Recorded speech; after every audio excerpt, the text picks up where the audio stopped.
বাংলাদেশের রাজনীতিতে আওয়ামী লীগের উপস্থিতি অপরিহার্য এবং অনিবার্য। প্রিয় দর্শক শ্রোতা, আসসালামু আলাইকুম এবং অফুরন্ত শুভকামনা সবার জন্য। আমি এই গুরুত্বপূর্ণ বাক্যটি আরেকবার উচ্চারণ করব। বাংলাদেশের রাজনীতিতে আওয়ামী লীগের উপস্থিতি অনিবার্য ও অপরিহার্য।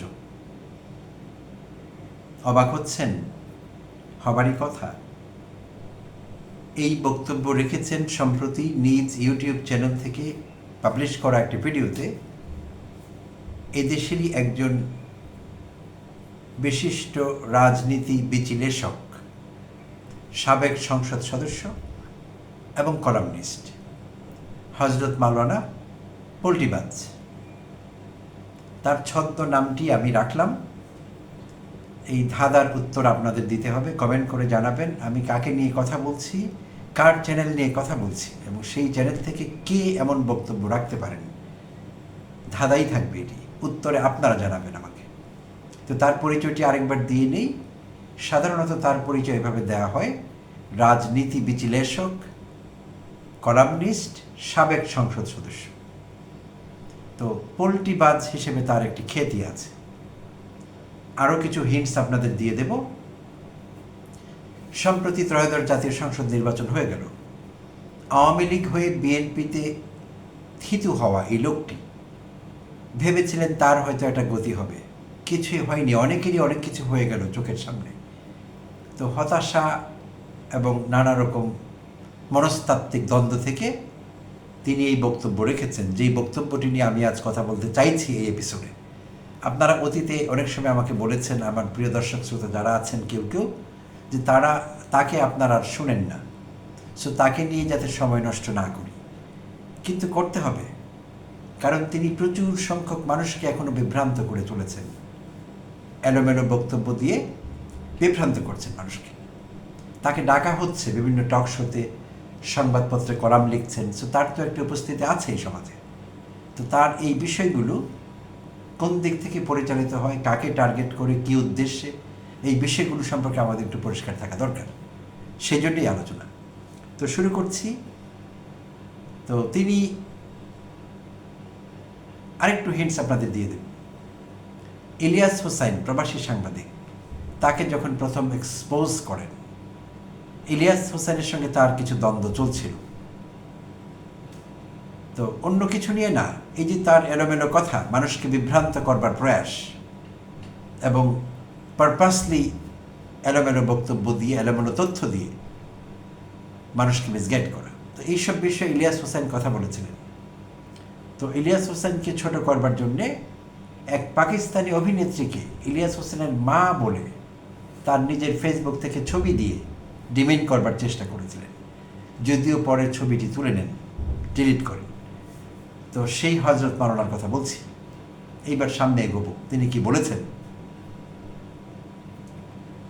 তো তিনি বলেছেন, এখন জামায়াত যত চেষ্টা করুক, বিএনপি যত চেষ্টা করুক, আওয়ামী লীগের যে অভাব এটা পূর্ণ করা সম্ভব নয়।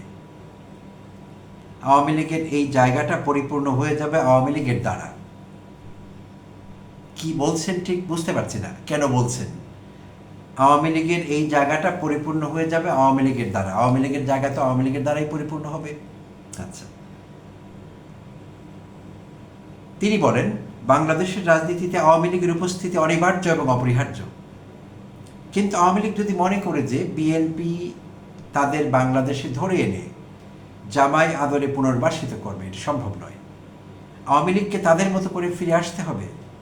কোনো চুক্তি বা সমঝোতার মাধ্যমে আওয়ামী লীগ ফিরলে তাদের রাজনীতির কবর রচিত হবে বলেও মন্তব্য করেছেন তিনি। তিনি বলেন আওয়ামী লীগকে আওয়ামী লীগের মতো কাজ করে ফিরে আসতে হবে, অন্যথায় তারা যদি দিল্লি বা বিএনপির মাধ্যমে নেগোসিয়েশন করে বাংলাদেশে আসে তাহলে তাদের রাজনীতির কবর রচনা হবে। আওয়ামী লীগের নেতৃবৃন্দ মনে করেন নরেন্দ্র মোদী অনেক কিছু করে দেবেন, তবে মোদী কিছুই করে দেবেন না বলেও জানিয়েছেন এই হজরত।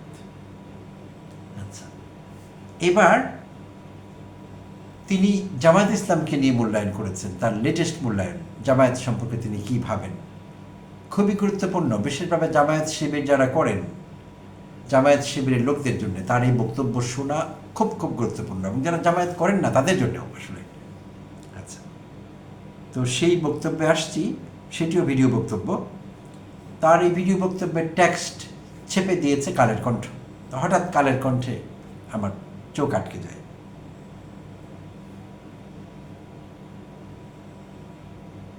আচ্ছা, তো হেডলাইন হলো জামায়াতের দুর্দিন ধেয়ে আসছে, জামায়াতের দুর্দিন ধেয়ে আসছে।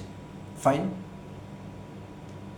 বাংলাদেশ জামায়াত ইসলামের সামনের দিনগুলোতে বিপাকে পড়তে পারে বলে মন্তব্য করেছেন এই হজরত। তিনি বলেন, জামায়াতের সামনের দিনগুলো ভীষণ রকম দুর্বিষহ ও বিপজ্জনক। বড্ড এলোমেলো ভাষা। দুর্বিষহ হতে পারে, দুর্বিষহ কোনো কিছু হলে সেটা অ্যাট দ্য সেম টাইম বিপজ্জনক হবে, এরকম কিন্তু না বিষয়টি। আচ্ছা, দলটি বিভিন্নভাবে বিপত্তিতে পড়তে পারে, অসংখ্য বিপদ জামায়াতের দিকে ধেয়ে আসছে।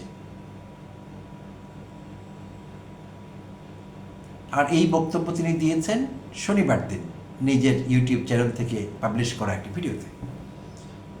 তিনি বলেন, গত 17 মাস জামায়াত বাংলাদেশে যে দাপট দেখিয়েছে সেই জায়গা থেকে পিছিয়ে গেছে।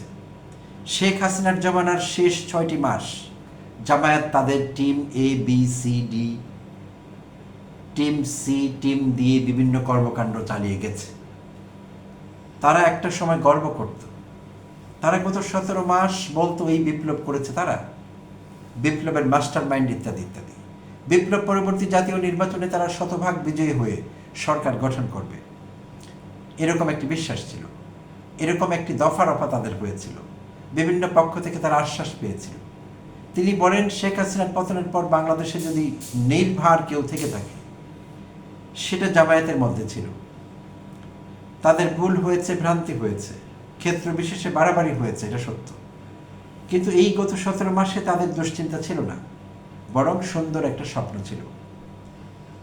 আর এই দেশটিকে একটি ইসলামিক রাষ্ট্র করবে নাকি ইসলামিক প্রজাতন্ত্র করবে, নাকি তারা ডেমোক্রেটিক যে গণপ্রজাতন্ত্রী বাংলাদেশ সরকার যেভাবে চলছে সেভাবে চলবে ইত্যাদি বিষয় নিয়ে আলোচনা করছিল। তাদের ভাবসাবের মধ্যে একটা রয়্যালিটি, রাজস্বিকতা চলে এসেছিল। ভুলভাল শব্দ যায় না এখানে, অ্যাপ্রোপ্রিয়েট না।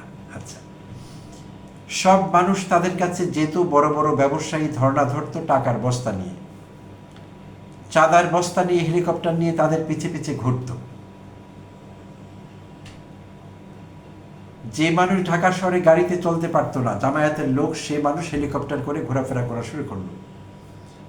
জামায়াত নেতাদের বাসায় নতুন নতুন ফার্নিচার এলো। ফার্নিচার এখন জামায়াতের অফিসগুলোতে জামায়াতের অনেক নেতাদের বাসায় শোভা পাচ্ছে। বড্ড এলোমেলো বাক্য, মিলছে না, শুরু আছে শেষ নেই। আর যেসব ফার্নিচারের উপর বসে পায়ের উপর পা তুলে তারা বিভিন্ন ছবক দিয়ে গত 17 মাস তাদের সঙ্গে দেখা করার জন্য, কখনো তাদের বাসায়, কখনো তাদের অফিসে, কিংবা কখনো অন্য বিভিন্ন জায়গাতে তারা মানে রাষ্ট্রদূতদের সাক্ষাৎকার দিয়েছে, ব্যবসায়ীদের সাক্ষাৎকার দিয়েছে, এবং তারা বিভিন্ন অনুষ্ঠান করেছে বিভিন্ন রেস্তোরাঁ, হোটেলে। তারপরে বাংলাদেশ চীন মৈত্রী সম্মেলন কেন্দ্র, এখানে তারা বহু অনুষ্ঠান করেছে, বিরাট রকম ভরি ভোজ, খানাপিনা, পোলাও, কোরমা, রোস্ট, কালিয়া কোপ্তা থেকে দেখে কি বলবো, মনে হয় যেন বাদশাহ হারুনুর রশিদ সে শাহী ভোজ দিচ্ছে, এরকম তাদের আয়োজন ছিল। তারা সরকারকে ভয় দেখাবার জন্য বা সরকারকে চমক দেওয়ার জন্য, বিএনপিকে থ্রেটে রাখার জন্য একটার পর একটা রাজকীয় অনুষ্ঠান তারা করেছে। সমাবেশ করেছে ঢাকার বিভিন্ন এলাকাতে, জেলা শহরের সদর উদ্যানে। মানে এসব দেখে মনে হয়েছে যে জামায়াতের টাকায় তিলা পড়ে গেছে। তিনি বলেন, জনগণ মনে করেছিল জামায়াতের অনেক টাকা রয়েছে, দীর্ঘদিন তারা সেই টাকা বাক্সবন্দি করে রেখেছিল, এই কারণে তাদের সেই টাকায় অনেক সময় তিলা পড়ে যায়, ব্র্যাকেটে আবার লেখা আছে দাগ পড়ে যায়। আচ্ছা, তো মানুষ তাদের ভেবে বসলো যে ওরা হলো অনেক পুরনো ধনী, ওদের টাকায় তিলা পড়ে গেছে। তো জামায়াত এমনভাবে টাকা পয়সা খরচ করছিল, তারা এমনভাবে চালচলন করছিল, দেখে মনে হচ্ছিল যে তাদের টাকায় তিলা পড়ে গেছে, অর্থবৃত্তির একটা পর্যায়ে। কি বলছে ঠিক বুঝে উঠতে পারছে না, ভাষার দিক থেকে বলছি প্রিয় দর্শক। প্রধানমন্ত্রী তারেক রহমান দেশে আসার পর জামায়াতের রাজনীতি ঘুরে যায় উল্লেখ করে তিনি বলেন, তারেক রহমান যখন বাংলাদেশে এলেন অমনি জামায়াতের বেলুন ফুস করে ফেটে গেল। কেউ কেউ বললেন জামায়াতের আমির শফিকুর রহমান সহ লোকজনকে আর কেউ পাত্তা দিতে চায় না। তারপর তারেক রহমানের ভূমিধস বিজয়, তারপর সরকার গঠন এবং সরকার গঠনের পর একটার পর একটা চমক। এই ক্ষেত্রে তারেক রহমানের চাহিদা তো দ্বিগুণ হয়ে গেল, চাহিদা দ্বিগুণ হয়ে গেছে। সম্ভবত বোঝাতে চেয়েছিলেন জনপ্রিয়তা। আচ্ছা, একে তো বাঙালি জাতীয়তাবাদ, তার উপর শহীদ জিয়ার জাতীয়তাবাদ, বেগম জিয়ার জাতীয়তাবাদ, তারেক রহমান সাহেবের নিজের যে 31 দফা, সব মিলিয়ে যদি আবার জামায়াতের যে ইসলামাইজেশন তার সঙ্গে যুক্ত হয়, তাহলে তো জয়নাল আবদিন ফারুক যেটা বলেছেন যে 2042 সাল পর্যন্ত তারেক রহমান ক্ষমতায় থাকবেন, বড্ড এলোমেলো সেন্টেন্স প্রিয় দর্শক শ্রোতা, কোনোটার সঙ্গে কোনোটা মিলছে না। শুরু করেছে বাঙালি জাতীয়তাবাদ বলে। একে তো বাঙালি জাতীয়তাবাদ, বাঙালি জাতীয়তাবাদ কার? তারেক রহমানের নাকি বিএনপি? এনিওয়ে, তো মানে 16 বছর ক্ষমতার বাইরে থাকবেন শফিকুর রহমান। তার বয়স এখন 72 বছর বা 73 বছর, তো সেই অর্থে যদি আরো 16 বছর তারেক রহমান ক্ষমতায় থাকেন তাহলে তো তার বয়স 91-92 বছর হয়ে যাবে। ওই বয়সে তার কি দাঁত থাকবে, শক্তি থাকবে, সামর্থ্য থাকবে? মাথার চুল তো এমনি এখন আর নাই, তখন কি অবস্থায় থাকে? তিনি কি শয্যাগত থাকবেন, না সবল চবল সচল থাকবেন? তার জায়গায় মিয়া গোলাম পরোয়ার আমির হবেন নাকি অন্য কেউ আমির হবেন? এই বিষয়গুলো নিয়ে যখন জামায়াতের মধ্যে চিন্তা ভাবনা হয় না, তাদের অনেক টেনশন হয়। Just nonsense, he is talking rubbish. দুঃখিত প্রিয় দর্শক শ্রোতা, তাদের অনেক কষ্ট হয়। কেন বোঝা গেল না? তিনি বলেন, আপনি দেখবেন ইদানিংকালে তাদের অনেকের চেহারা নষ্ট হয়ে গেছে। ওকে, অনেকে আগে পাঞ্জাবি পরতেন, পাজামা পরতেন, এই অবস্থায় তারা যখন বাইরে আসতেন ফুরফুরে একটা ভাব থাকতো, শরীর থেকে তরতাজা আতরের গন্ধ আসতো, মাথার যে টুপি সে টুপির একটা স্রোত ছিল, দাড়ির একটা জিল্লতি ছিল। তো সেই জিনিসগুলো এখন আর নাই। প্রিয় দর্শক শ্রোতা, এই লোকটিকে লোকেরা টকশো আলোচক, রাজনীতি বিশ্লেষক ইত্যাদি ইত্যাদি লেখক বলে আখ্যা দিচ্ছেন। তিনি নিজেও বুদ্ধিজীবী সেজে বসছেন বিভিন্ন জায়গায়।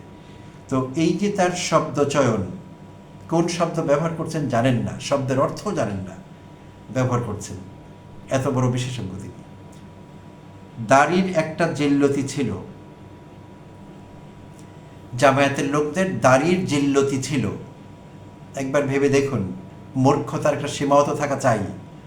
জিল্লতি শব্দটি আরবি, যার মানে হলো লাঞ্ছনা, অপমান। তিনি বোঝাতে চেয়েছিলেন সম্ভবত দাড়ির মধ্যে একটা জেল্লা ছিল। জেল্লা শব্দটি ফার্সি, যার মানে হলো দীপ্তি, আলো, ঔজ্জ্বল্য, চকচকে ভাব। তো জেল্লাকে বলছেন জিল্লতি। আবার মাদ্রাসা লাইনে পড়াশোনা করেছেন, কিন্তু খুব আল্লাহ খোদার নাম নেন ঘন ঘন, কোরআনের আয়াত বলেন, হাদিস নিয়ে আসেন যখন তখন আলোচনার সময়। তো সেই লোকটি বলছেন যে জামায়াতের নেতাকর্মীদের দাড়ির একটা জিল্লতি ছিল। কি ভয়ঙ্কর মূর্খতা! আহ, ট্র্যাজিক, প্যাথেটিক।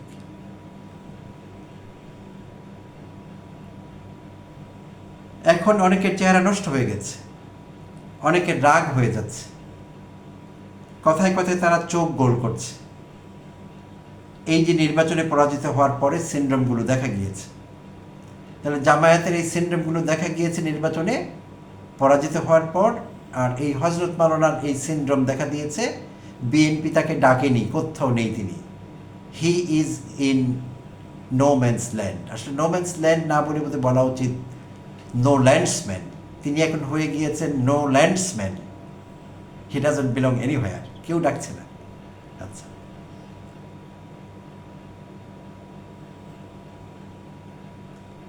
এই যে নির্বাচনে পরাজিত হওয়ার পর সিনড্রোমগুলো দেখা দিয়েছে, এর সঙ্গে আবার যুক্ত হয়েছে শহীদ।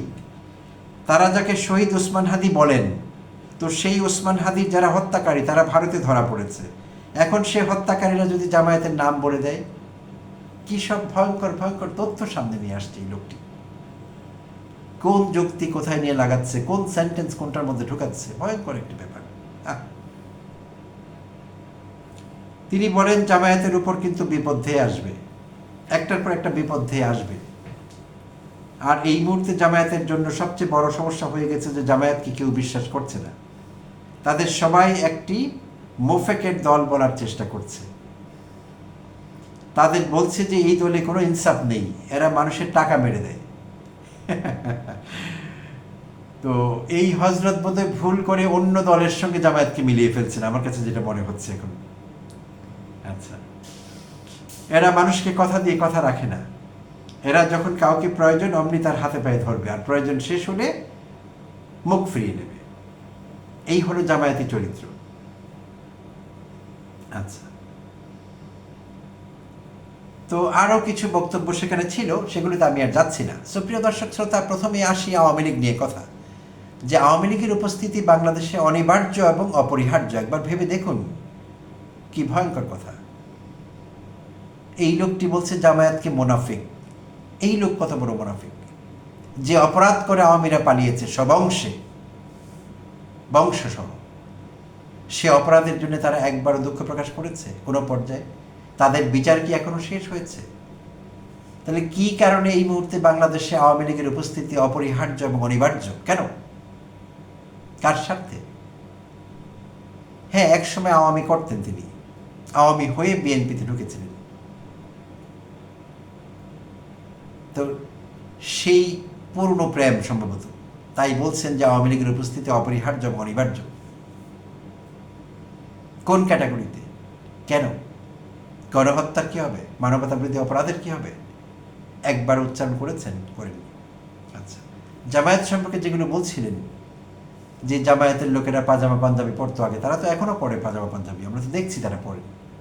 এবং তাদের কারো দাড়ির জেল্লা কমে গেছে, সেটা তো আমার নজরে পড়েনি। প্রিয় দর্শক শ্রোতা, আপনাদের পড়েছে? হ্যাঁ, তাদের বিরুদ্ধে যে অভিযোগটি আছে যে তাদের কেউ কেউ, তাদের বয়োবৃদ্ধ কিছু নেতা বাংলাদেশের স্বাধীনতা যুদ্ধের বিরোধিতা করেছিলেন তারা, এবং তাদের কারো কারো বিরুদ্ধে মানবতা বিরোধী অপরাধের অভিযোগ আছে। এবং সেই অভিযোগকে কেন্দ্র করে শেখ হাসিনা আন্তর্জাতিক অপরাধ ট্রাইব্যুনালে তাদের বিচার করেছেন, যদিও তারা ন্যায় বিচার পাননি। যে কোনো অপরাধীর অভিযুক্তের ন্যায় বিচার পাবার অধিকার আছে, কিন্তু তারা পাননি। আন্তর্জাতিকভাবে সেই বিচারগুলো প্রশ্নবিদ্ধ হয়েছিল এবং ক্যাঙ্গারু কোর্টেই সাজা হয়েছিল বলতে হবে। তো সেই সব কথা বলা যেতে পারে যে জামায়াত স্বাধীনতা যুদ্ধের বিরোধিতা করেছিল। আচ্ছা, কিন্তু তাদের দাড়িতে জেল্লা নেই, তারা আগে পাজামা পাঞ্জাবি পরতো, তাদের আতরে আগে বেশি খুশবু থাকতো, মেহেক পাওয়া যেত সেখান থেকে, এখন আর পাওয়া যায় না। কী সব কথা এগুলো? আর তারা মানুষের টাকা মেরে দেয়, তাদের কেউ বিশ্বাস করে না। কী সব ভয়ঙ্কর তথ্য, আমি তো ভাবতেই পারছি না। জামায়াতের দুজন মন্ত্রী ছিলেন বিএনপির জোট সরকারে 2001 থেকে 2006 সরকারটিতে। প্রিয় দর্শক শ্রোতা, আপনাদের নিশ্চয়ই জানা আছে, সেই দুটো মন্ত্রণালয়ে, একটি সমাজ কল্যাণ মন্ত্রণালয় আর একটি কৃষি মন্ত্রণালয়, সেই দুটো মন্ত্রণালয়ে বলতে গেলে জিরো করাপশন ছিল, করাপশন ফ্রি দুটো মন্ত্রণালয় ছিল। বাকি সব মন্ত্রণালয় সাগর চুরি হয়েছে, পুকুর চুরি না। মন্ত্রীরা শত শত কোটি টাকা কামিয়েছে, হাজার কোটি বলবো না, হাজার কোটি কামিয়েছে আওয়ামীরা। তো তারা নাকি মানুষের টাকা মারে, যেটি বলছিলাম অন্য বিষয়ে সমালোচনা করা যেতে পারে, কিন্তু এইসব কি সমালোচনা? আর কেন? কার স্বার্থে? ভয়ঙ্কর এই ভদ্রলোক, ভয়ঙ্কর। তো আমি এখনো বললাম না তিনি কে, আপনারা কমেন্টে জানাবেন। আর এই লোক থেকে সাবধানে থাকতে হবে সবাইকে, পুরো দেশবাসীকে সাবধানে থাকতে হবে। ভয়ঙ্কর রকমের ফিতনা ফাসাদ তৈরি করছেন এই লোকটি, মিথ্যা তথ্য দিয়ে। মিস ইনফরমেশন দিচ্ছেন না তিনি, ডিসইনফরমেশন দিচ্ছেন, যেটি ভয়ঙ্কর। ধন্যবাদ প্রিয় দর্শক, সঙ্গে থাকবেন।